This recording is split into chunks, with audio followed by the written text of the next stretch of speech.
नमो भगवते वासुदेवाय। ॐ शान्तकारं भुजगशयनं पद्मनाभं सुरेशं विश्वधारं गगनसदृशं मेघवर्णं शुभाङ्गं लक्ष्मीकान्तं कमलनयनं योगिभिर्ध्यानगम्यं वन्दे विष्णु भवभयहरं सर्वलोकैकनाथं। नमस्कार। आज आमे ओडिया श्रीमद् भागवतर नवम स्कंधर चतुर्विंश अध्याय पाठ करिबा।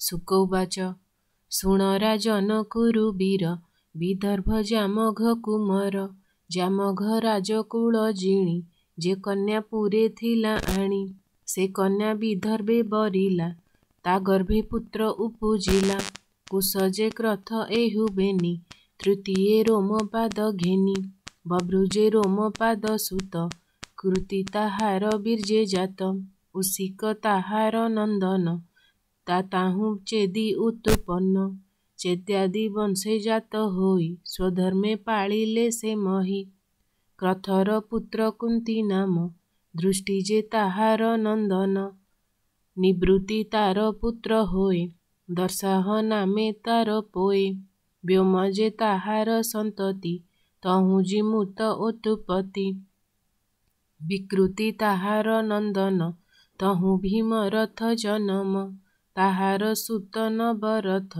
तहु दशरथ संभूत शकुनि ताहार तनय करम्भी पुत्र तार होय तार तनय देवरात जार महिमा अप्रमित तासुत देव क्षत्र नाम सुंदर पणे गुण धाम मधु ताहार वंशे जात कुरुवंश जे तार सुत अनु ताहार बीर्जे जात ताहार सुत पुरुहोत्र आयु जे तार पुत्र मान सात्वत ताहा ठारु जनम ताहार हेले पुत्र सात शुण कहिबा परीक्षित भजमान भजी दिव्यक वृष्णि देवा वृद्ध अंधक महाभोज ए सप्ता नाम एकु अनेक गुण धाम भजमानर पत्नी दुई आद्ୟରେ तिनि सुत होई निम्नोची दृष्टि जे किंकिण परीक्ष कहूँ तोते शुण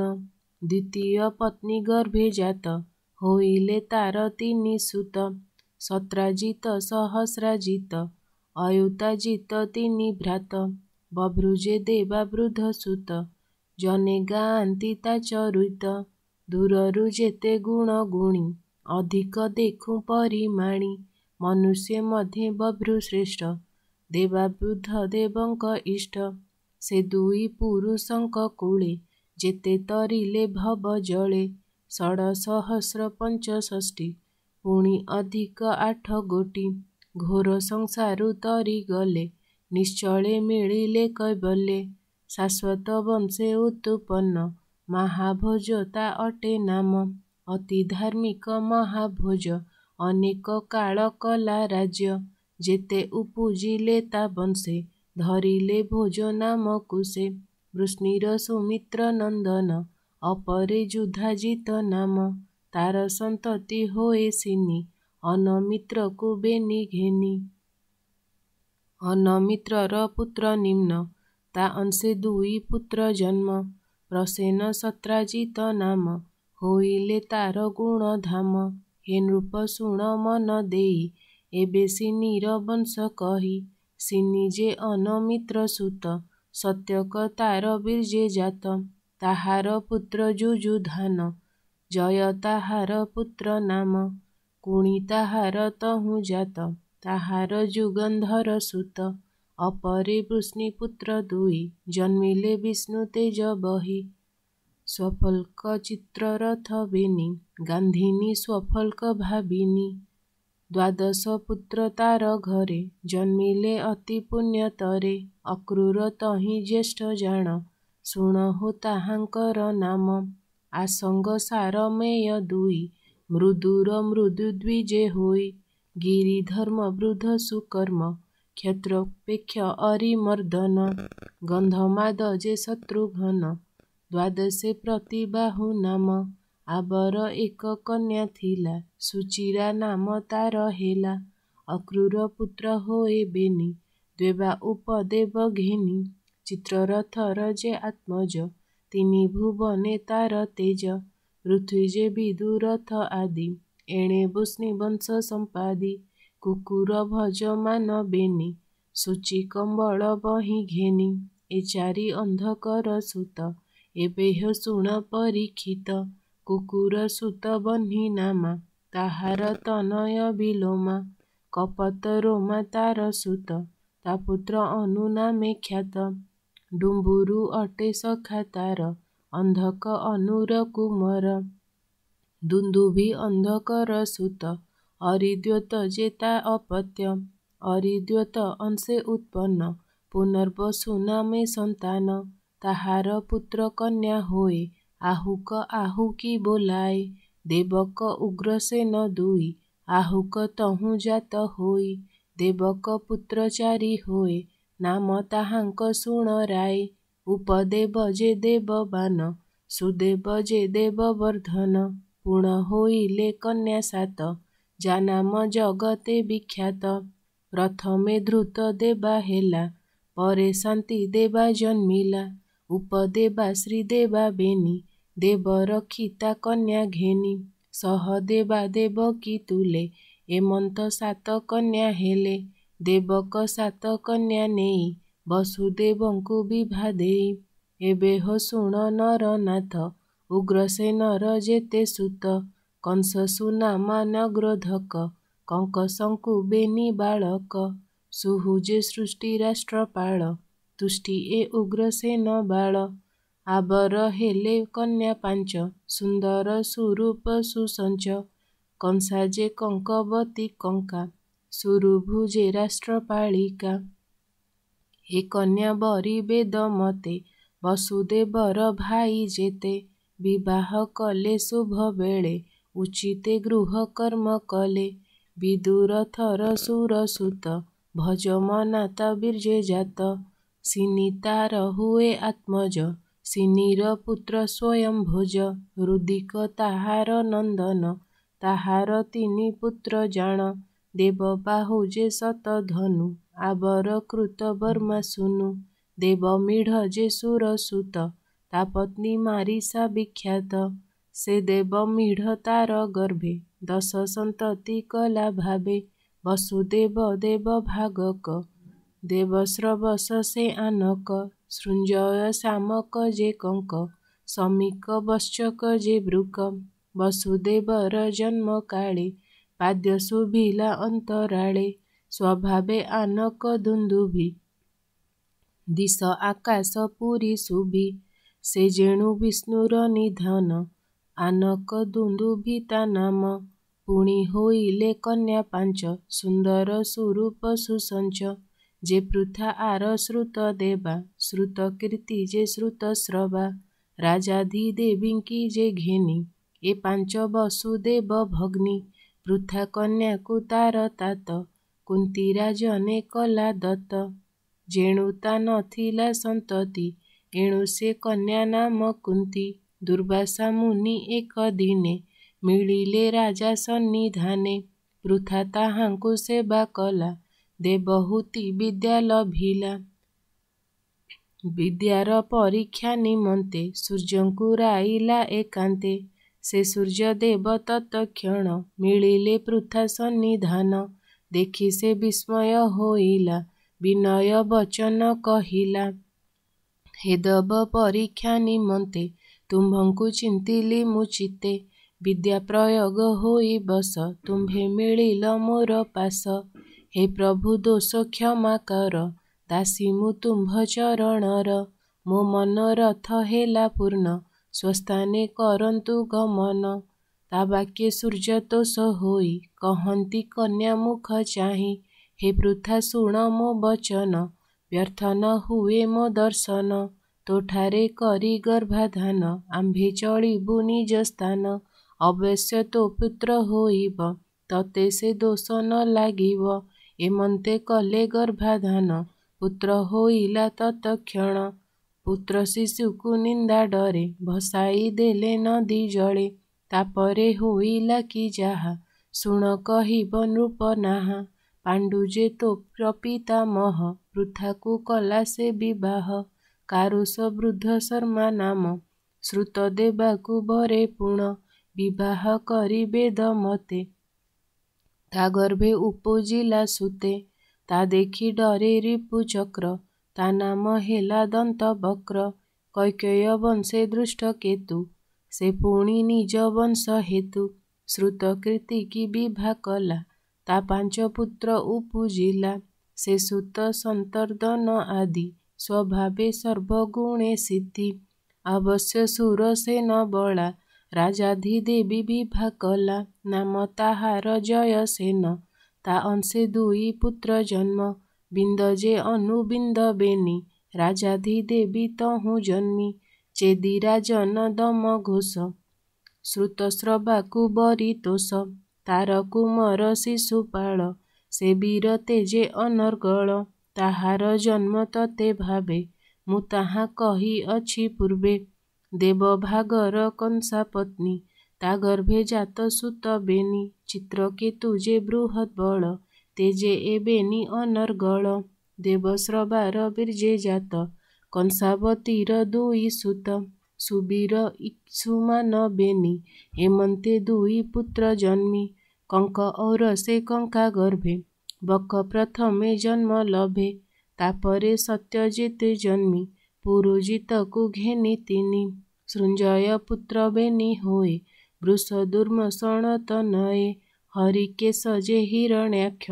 ଶ୍ୟାମକ ପୁତ୍ର ଯେ ପ୍ରତ୍ୟକ୍ଷ, ବଶ୍ଚକ ମିଶ୍ର କେଶୀ ଗର୍ଭେ। ବୃକାଦି ସନ୍ତାନ ସମ୍ଭବେ, ତକ୍ଷ ପୁଷ୍କର ଶାଳ ଆଦି।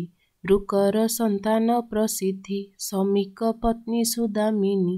ସୁମିତ୍ର ତା ଗର୍ଭେ ଜନମି, ଅର୍ଜୁନ ପାଳାଦି ତନୁଜେ। ଜନ୍ମିଲେ ଶମୀକର ବୀର୍ଯ୍ୟେ, କର୍ଣ୍ଣିକା ଆନକର ମେଳେ। ରତଧାମକୁ ପ୍ରସବିଲେ, ପୁଣି ଜୟ ନାମେ ନନ୍ଦନ।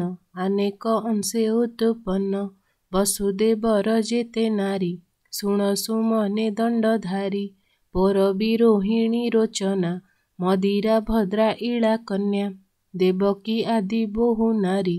ସେ ବସୁଦେବ ବିଭା କରି, ରୋହିଣୀ ଗର୍ଭେ ବସୁଦେବ। ଜନ୍ମାଏ ପୁତ୍ର ବଳଦେବ, ଧ୍ରୁବ ସାରଣ ଆର ଗଦ। ବିପୁଳ କୃତ ଯେ ଦୁର୍ମଦ, ପୌରବୀ ଗର୍ଭରେ ସୁଭଦ୍ର। ଭଦ୍ର ବାହୁ ଦୁର୍ମଦ ଭଦ୍ର, ଭୂତ ଆଦି 12 ନନ୍ଦନ। ବସୁଦେବର ଅଂଶେ ଜନ୍ମ, ମଦିରା ଗର୍ଭେ ଉପନନ୍ଦ। କୃତକ ସୁର ପୁଣି ନନ୍ଦ, ଭଦ୍ରାର ଉଦରେ ସମ୍ଭୂତ। କେଶୀ ନାମରେ ଏକ ସୁତ, ବସୁଦେବର ଔରସରେ। ପୁଣି ସେ ରୋଚନା ଗର୍ଭରେ, ହସ୍ତ ହେମାଙ୍ଗ ସହିତେ। ଜନ୍ମ ଲଭିଲେ ବହୁ ସୁତେ, ଉରୁବ ଲଲାଦି ପୁତ୍ର ଶ୍ରେଷ୍ଠ। ସେ ଯଦୁବଂଶରେ ଗରିଷ୍ଠ, ସେମାନେ ଇଳା ଗର୍ଭେ ଜାତ। ବସୁଦେବଙ୍କର ଅପତ୍ୟ, ବିପୃଷ୍ଟ ନାମେ ଏକ ବଳା। ଧୃତ ଦେବାର ତହୁଁ ହେଲା, ଶ୍ରମ ପ୍ରତିଶ୍ରୁତକୁ ଘେନି। ଶାନ୍ତି ଦେବାର ଗର୍ଭେ ଜନ୍ମି, କଳ୍ପବର୍ଷାଦି 10 ସୁତ। ଉପଦେବା ଗର୍ଭୁ ସମ୍ଭୂତ, ବସୁ ହଂସ 2 ସହିତ। ସୁବଂଶ ଆଦି 16 ସୁତ, ଦେବ ରକ୍ଷି ତାର ନନ୍ଦନ। ଗଦାଦି 9 ଗୋଟି ଜାଣ, ସହଦେବାର ଗର୍ଭେ ଅଷ୍ଟ। ପୁରୁ ବିଶ୍ରୁତ ଯହିଁ ଶ୍ରେଷ୍ଠ, ଅଷ୍ଟ ବସୁକୁ ପାଇ ସୁତ। ଧର୍ମ ଯେ ସନେ ହୃଷ୍ଟ ଚିତ୍ତ, ସେ ରୂପେ ବସୁଦେବ ହୃଷ୍ଟ। ହୋଇଲେ ପାଇ ପୁତ୍ର ଅଷ୍ଟ, ଦେବକୀ ଗର୍ଭରେ ସମ୍ଭୂତ। ବସୁଦେବଙ୍କ ଅଷ୍ଟ ସୁତ, ପ୍ରଥମେ ହୋଇ କୀର୍ତ୍ତିମାନ। ପରେ ସୁଷେଣ ଭଦ୍ରସେନ, ଋଜୁ ସମର୍ଦ୍ଧନ ସହିତେ। ଭଦ୍ରକୁ ଘେନି ଷଷ୍ଠ ସୁତେ, ସପ୍ତମ ସୁତ ସଂକର୍ଷଣ। ଅଷ୍ଟମେ ହରି ହେଲେ ଜନ୍ମ, ଦେବକୀ ଗର୍ଭେ ଅଷ୍ଟ ସୁତ। ବସୁଦେବଙ୍କ ତହୁଁ ଜାତ, ପୁଣି ଯେ କନ୍ୟାଏ ଜନ୍ମିଲା। ସୁଭଦ୍ରା ନାମ ତାର ହେଲା, ସେ ତୋର ଅଟେ ପିତାମହୀ। ଏବେ ତୁ ଶୁଣ ନରସାଇଁ, ଯେ କାଳେ ଧର୍ମ କ୍ଷୟ ହୁଏ, ଅଧର୍ମ ହୁଅଇ ଉଦୟ। ସେ କାଳେ ପ୍ରଭୁ ଭଗବାନ, ଆତ୍ମାକୁ କରନ୍ତି ସୃଜନ। ଜଗତ ହିତେ ମାୟାଧର, ଲୀଳା ବିହାରେ ହରେ ଭାର। ଏ ହରି ମାୟାର ନିୟନ୍ତା, ସଙ୍ଗରହିତ ସର୍ବକର୍ତ୍ତା। ସପ୍ତମ ପ୍ରାଣୀ ହୃଦ୍ ଗତେ, ସାକ୍ଷୀ ରୂପରେ ଥାଏ ନିତ୍ୟେ। ମାୟାରେ ଖେଳଇ ଜଗତେ ଜନ୍ମକର୍ମାଦି ପ୍ରାଣୀ ହିତେ। ତା ମାୟା ଚେଷ୍ଟା ଜୀବ ପକ୍ଷେ ଅନୁଗ୍ରହ ରୂପ ପ୍ରତ୍ୟକ୍ଷେ। ସୃଷ୍ଟି ସ୍ଥିତି ଲୟ କାରଣ ଜୀବର ମୋକ୍ଷର ନିଦାନ। ଅସଂଖ୍ୟ ଅକ୍ଷୋହିଣୀ ପତି ଅସୁରେ ଜନ୍ମିଲେ ଏକ୍ଷିତି। ରାଜଚିହ୍ନ କରି ଧାରଣ ପୃଥିବୀ କଲେ ଆକ୍ରମଣ। ପୃଥିବୀ ଭାରାକ୍ରାନ୍ତ ହୋଇ ଧାରଣେ ସମର୍ଥ ନୁହଇ। ଭାରାହରଣ ଅର୍ଥେ ହରି ଜଗତେ ନାନା ରୂପ ଧରି। ହେ ନୃପ ଶୁଣ ଏକ ଚିତ୍ତେ ସେ ହରି ମହିମା ଯେମନ୍ତେ। ନିଜ ଇଚ୍ଛାରେ ଅବତରି ଅସୁର ଗଣଙ୍କୁ ସଂହାରି। ଦେବେ ନ ପାନ୍ତି ଯାର ଅନ୍ତ ତାର ମାୟାରେ ହୋଇ ଭ୍ରାନ୍ତ। ସେ ସଂକର୍ଷଣର ସହିତେ ଲୀଳାରେ ବିହରେ ଜଗତେ। ଯଦ୍ୟପି ସର୍ବଶକ୍ତିମାନ ଅଟଇ ଶ୍ରୀମଧୁସୂଦନ। ସଂକଳ୍ପ ମାତ୍ରେ ଭୂମି ଭାର ହରଣେ ସମର୍ଥ ତାହାର। ତଥାପି ଭକ୍ତଙ୍କର ହିତେ ତା ଅବତାର ଏକ ଏ ଜଗତେ। କଳିଯୁଗରେ ଭକ୍ତ ଯେତେ ତାହାଙ୍କ ଅନୁଗ୍ରହ ଅର୍ଥେ। ପବିତ୍ର ଯଶ କର୍ମ ମାନ ବିସ୍ତାର କଲେ ଭଗବାନ। ଯଶ ସ୍ମରଣେ ତମ ଧ୍ୱଂସ ସକଳ ଶୋକ ହୁଏ ନାଶ। ଶ୍ରେଷ୍ଠ ପବିତ୍ର ତୀର୍ଥ ବ୍ରତ ସାଧୁଜନଙ୍କ କର୍ଣ୍ଣାମୃତ।